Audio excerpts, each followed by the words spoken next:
ബി.ജെ.പിയുടെ സംഘപരിവാർ അജണ്ടയോട് എതിർപ്പ് രേഖപ്പെടുത്താൻ പല ഘട്ടങ്ങളിലും കോൺഗ്രസിന് സാധിക്കുന്നില്ലെന്ന് മുഖ്യമന്ത്രി പിണറായി വിജയൻ. എൽ.ഡി.എഫ് സ്ഥാനാർത്ഥി ജോയ്സ് ജോർജിന്റെ തെരഞ്ഞെടുപ്പ് പ്രചരണാർത്ഥം കട്ടപ്പനയിൽ സംഘടിപ്പിച്ച യോഗം ഉദ്ഘാടനം ചെയ്ത് സംസാരിക്കുകയായിരുന്നു അദ്ദേഹം. രാഷ്ട്രത്തെ തകർക്കാനാണ് ബി.ജെ.പി ശ്രമിക്കുന്നതെന്നും മുഖ്യമന്ത്രി പറഞ്ഞു. ബി.ജെ.പിയുടെ സംഘപരിവാർ അജണ്ടയോട് എതിർപ്പ് രേഖപ്പെടുത്താൻ പല ഘട്ടങ്ങളിലും കോൺഗ്രസിന് സാധിക്കുന്നില്ല. രാഷ്ട്രത്തെ തകർക്കാനാണ് ബി.ജെ.പി ശ്രമിക്കുന്നത്. രാജ്യത്തെ നല്ലൊരു ഭാഗം ജനങ്ങളും വലിയ ഉത്കണ്ഠയിലാണ്. എങ്ങോട്ടാണ് രാജ്യത്തിന്റെ ഭാവി പോകുന്നതെന്ന് മനസ്സിലാകുന്നില്ല. മതനിരപേക്ഷതയാണ് നമ്മുടെ ഭരണഘടന നൽകുന്ന ഉറപ്പ്. ഇന്ത്യയിൽ ജീവിക്കുന്നവർക്ക് തുല്യതയും പരിരക്ഷയും ഭരണഘടന ഉറപ്പ് നൽകുന്നു. എന്നാൽ നമ്മുടെ രാജ്യത്ത് ആ തുല്യതയും പരിഗണനയും ഇപ്പോൾ കാണുന്നില്ലെന്നും മുഖ്യമന്ത്രി പറഞ്ഞു. ഒരു സംസ്ഥാനത്തിന്റെ പദവി ഒരു കടലാസെടുത്ത് വിളിച്ച് ഒറ്റശ്വാസത്തിൽ ഇല്ലാതാക്കുകയാണ്. സാധാരണക്കാർക്ക് അത് കഴിയില്ല. സംസ്ഥാനത്തെ സംസ്ഥാനമല്ലാതാക്കണമെങ്കിൽ സ്വീകരിക്കേണ്ട ഒരുപാട് നടപടികളുണ്ട്. ഒന്നും തങ്ങൾക്ക് ബാധകമല്ല. ഇതാണ് നിലപാട്. ആഭ്യന്തരമന്ത്രി പാർലമെന്റ് എഴുന്നേറ്റ് നിർത്തുന്നു, ഒരു കടലാസെടുത്ത് വായിക്കുന്നു.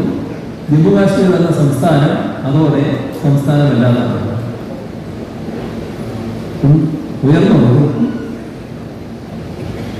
ഇവരുടെ ശബ്ദം കേട്ടോ? എന്റെ ഇവർക്ക് വേണ്ട രീതിയിൽ ശബ്ദിക്കാൻ കഴിയാത്തത്. ബി.ജെ.പി അത്തരം നിലപാടെടുത്തപ്പോൾ രഹസ്യമായി അഭിനന്ദിച്ച കോൺഗ്രസുകാരുണ്ട്. അതാണ് സംഘപരിവാർ മനസ്സിനോട് നടത്തുന്നതിന്റെ പ്രത്യേകത. ഇതാണ് നാം കാണേണ്ടത്. ഏതെല്ലാം തരത്തിലുള്ള പ്രശ്നങ്ങൾ, ആ പ്രശ്നങ്ങളിൽ മതനിരപേക്ഷത പ്രശ്നം വരുമ്പോൾ വർഗീയതയാണ് ഒരു അടിസ്ഥാനം. വർഗീയതയ്ക്കെതിരെ ഉറച്ച നിലപാടെടുക്കണ്ടേ? കോൺഗ്രസിന് കഴിയുന്നുണ്ടോ? വർഗീയതയുമായി സമരസപ്പെട്ടു പോകാനുള്ള താല്പര്യമില്ല. എന്താണ് ചിന്ത? ബി.ജെ.പിയുടെ സംഘപരിവാറിന്റെ തീവ്ര വർഗീയ നിലപാടുകൾ നടപ്പാക്കുമ്പോൾ അത് എതിർത്താൽ ദോഷം ചെയ്യുമെന്നാണ് ചിന്ത.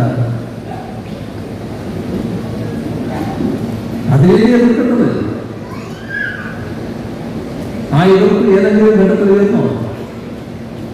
മന്ത്രി റോഷി അഗസ്റ്റിൻ, എം.എൽ.എമാരായ എം.എം. മണി, വാഴൂർ സോമൻ, സി.പി.എം ജില്ലാ സെക്രട്ടറി സി.വി. വർഗീസ്, സി.പി.ഐ ജില്ലാ secretary K. Salim Kumar, Kerala Congress M ജില്ലാ പ്രസിഡന്റ് ജോസ് പാലത്തിനാൽ തുടങ്ങി നിരവധി നേതാക്കൾ പരിപാടിയിൽ സംസാരിച്ചു. സ്ഥാനാർത്ഥി അഡ്വക്കേറ്റ് ജോയ്സ് ജോർജ് മറുപടി പ്രസംഗവും നടത്തി.